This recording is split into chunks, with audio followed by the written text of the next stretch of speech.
Hi, friends. Dr. Ruth Anderson here with Enlightened World and Enlightened World Network. I am so excited to be here with Dr. Nancy Tarr Hart. And Nancy is one of the co-authors of this new book that just came out today on Amazon. It is Gateway to an Enlightened World, Collective Life Lessons to Support Planetary Transformation. And Nancy shared a beautiful chapter with us. Nancy, why don't you just come on and say hello? Hello. Hello, everyone. Greetings and peace to you all. Nice. Nancy, what's the weather doing out where you are? Are you guys Well, it was very cold for a few days, today and yesterday both. It's been it kind of reminds me of London. It's very foggy, it's misty, it's not raining full out. The sun came out a little bit this afternoon, I want to say for like a minute, and then it clouded up again, and that's what it's been like. And the temperatures went up. It's been about 50. Okay. But it's supposed to get cold again. I want the cold. I'm ready. Yeah, we're getting snow now, so that's it. Yeah, send it here, please. I'd like to. Please, because I love it. Okay. I love that you love it. Thank you. You're welcome. A little shift in perception right there. Someone loves the snow. So Nancy, you wrote a chapter called The Road More Frequently Traveled. Yes. What compelled you to write that particular chapter for this particular book? Well, I thought it was important. When we hear the words spiritual journey or my spiritual journey, our spiritual journey, we tend to, I think that they should be constantly filled with awe and love and, joy and excitement. And quite often they're not. Quite often the journey is not always necessarily a happy one. We don't always, and one of the things that I wrote in here is that we would be naive to think that we always land in happily ever after land. That's not, that the journey itself is about self-discovery and releasing patterns, releasing old understandings, leaving room for the new. And so I thought it was important that if we want to transform the planet, then we need to transform ourselves. And no matter where we are on our journey, I think it's always a good reminder to us to say, you know what, no matter where I am on this, and I said the road more frequently traveled, because it's never, I don't think, a straight line from A to Z. And I know that mine has gone, like this and back and forth and up and down. Yeah. And my mom used to say to me, and I wrote this in the chapter, that if there was a hard way to do something, I would certainly find it. And I hate to admit that she was absolutely right. But the truth is, I wouldn't change that, because every experience, we're here to experience. And it's through experiences that we learn. And then what we do is when we've learned from that experience, we pick that up, we put it in our tool bag. And it allows us to help someone else, because we are healing, or we have healed from that experience. And we may even need to use it again. It may be that a little remnant of whatever it is still in us. And so we need to reach back and say, where was that paper? Where was that? Pull it out and remind ourselves. But each one of those experiences adds up to, I look at them as threads in a tapestry, and that tapestry that is us. And each one of us, those experiences make each one of us uniquely brilliant and special in our own way. And that's why we're here. So I thought it would be a good chapter for this particular book. I think it's a beautiful chapter for this particular book. Thank you. So can you take just a minute, because some of our folks don't know about the other books that you've written. Do you mind just sharing for a few minutes about volume 1 and volume 2? Sure. It's called Beyond the Veil. It's a 2-volume series, and the first book was Unmasking the Feminine, and it's really it focuses on feminine wisdom, and particularly feminine wisdom as we know her from the Hebrew Bible. Now, what that sort of the wisdom literature in the Old Testament, and what that alludes to is the divine feminine, wisdom, Sophia. It's feminine gendered, and the fact that we lost track of her when the male logos or word came into being. And so she was sort of put behind a veil, behind a curtain. And what's happening is that she is saying, hey, you know what? I'm not going to be back there anymore. So that's volume 1. And it sets up for volume 2, which is about Mary of Nazareth, more commonly known as the Virgin Mary, or Mary, the mother of Jesus, or the Theotokos, which is mother of God. And what I did was I looked at her through a different lens. I looked at her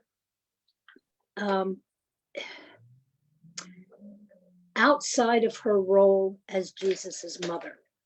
Not, I still look at her as Jesus's mother, but that is not her primary cause for being here. That I'm looking at her for her own self. And my research, everything about it said to me, she's been there too.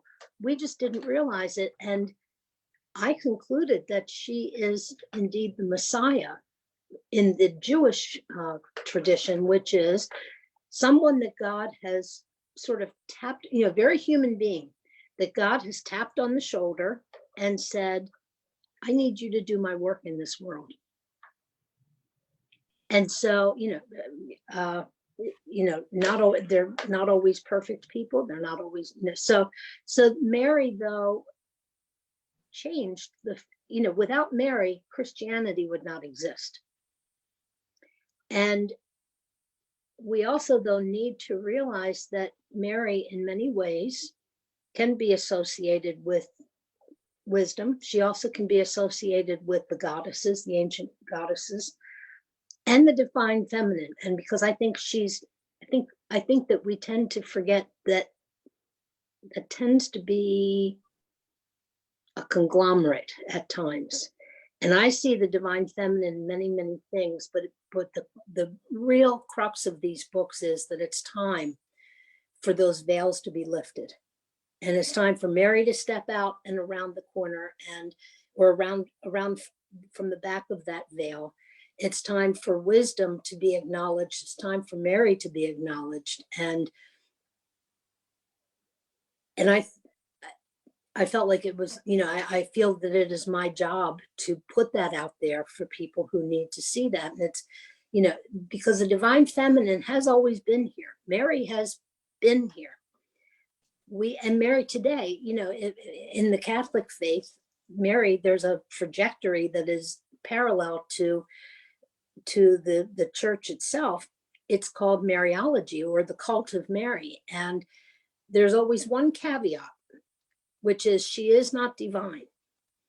But you ask probably 9 out of 10 people of the Catholic faith who they pray to if they've got a problem, they pray to Mary, because she will intercede, and a son cannot refuse his mother. Interesting. So she is the intercessor, she is the mediator, and that is the same role that wisdom has in the Hebrew Bible. So that's sort of an encapsulated version. It sounds pretty divine to me. Thank you. I think they are divine. I know that a lot of it was channeled. It was for my doctoral thesis. A lot of it was, it basically was the guts of it wasn't all the bit by bit research is not included, but that's what my doctoral thesis was about. And sometimes my fingers would hit that keyboard and I didn't even know where that information was coming from. So, I did know, but I didn't know. So I know. So I take credit for putting it on paper. Well, and I love that you did, and I love that you did for our book here too. Well, thank you. I am honored and very appreciative to be asked to do that. So thank you.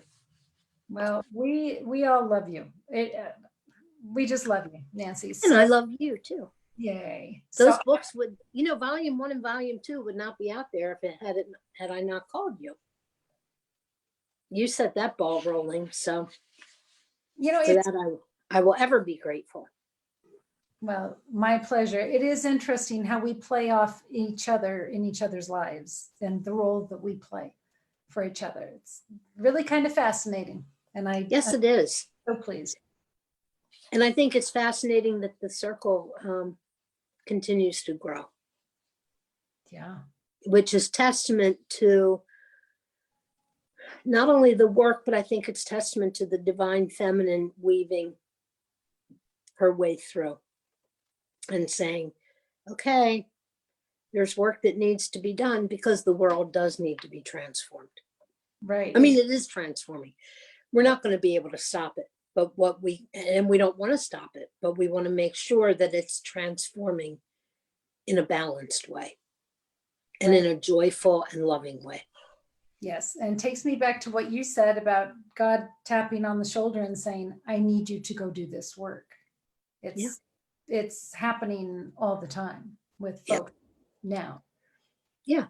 Because messiahs were people who were recruited, but they also changed things. They were leaders. They changed. You know, look at some of the, you know, Cyrus of Persia, you know, was a messiah. He took the you know the Jews or the Israelites out of captivity in Babylon. King David. And of course, in Christianity, you have Jesus, but that's a little bit of a different understanding. But yeah, very, very human people. And I think that, of course, my thing too is I also introduce in the books, and I don't mean to go off track, but it's a theology that looks at us and understands that when we are in the fullness of our humanity, we also become our divine selves. And so I think that while we are human, if we are fully human, we are also being divine. We are also divine. And I think that that's part of what this circle is about, and part of what this book is about, and part of what the continuing activities are about. Yeah. So thank you. Thank you for being here with us. Thank you for your chapter in this. Thank you. And I am looking forward to continuing activities with Nancy Tarr Hart with Enlightened World. So I'm going to say good night to you all. So thank you. Thank you. Love you so much. Love you too. Thank you. Good night.